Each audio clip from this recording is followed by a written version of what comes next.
we have been called by God and we've been chosen for this hour.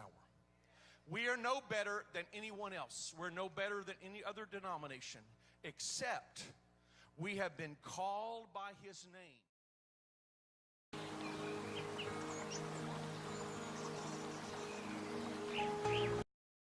Today we are talking about Congress's decision to repeal internet privacy laws. Let's have 2 minutes on the clock.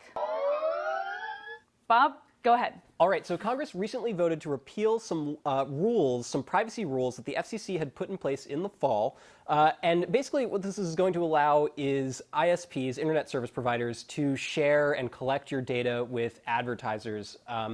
I actually don't think this is as big of a deal as some people are making it out to be. No, the internet is outraged. This is terrible. People are very outraged about this. That's for sure. Yes. And I actually don't agree with the repealing, but I'm willing to argue that it's not as big of a deal as some people are claiming. You are wrong. I mean, this is my internet service provider. This is a basic utility. Everybody needs internet. Your AT&Ts, your Verizon, yes, Comcast. I am paying them to access the internet. I am not paying them to then turn around and tell the world or tell advertisers what I'm doing on the internet. This is a basic violation of basic privacy. They should not be allowed to do that. And in fact, Congress has no real justification for why they would allow the All right, well, slow down, because what some people are making it seem is that ISPs have insight into everything you're doing online. They really don't. I mean, a company like Google or Facebook, they have very invasive ways of seeing what you're typing into your search engine, what you're chatting about with your friends on Messenger, whereas your ISP, most of that traffic that you are communicating with websites is encrypted. They can't actually see what you're doing. They don't know what you're searching for. All they can see is the website or the app that you're using. The problem with this argument is that with Facebook and with Google, I have given them my permission implicitly by using their services because their services are free.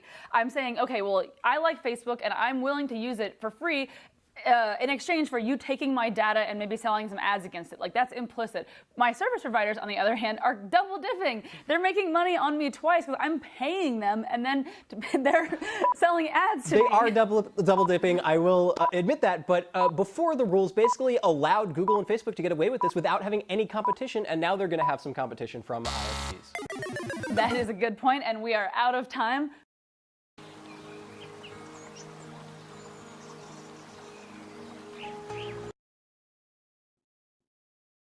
In Jude, we find him writing in verse 3, I wanted to write of our common salvation, but he said, I realized it was necessary for me to write to you of the faith which was once delivered to the saints.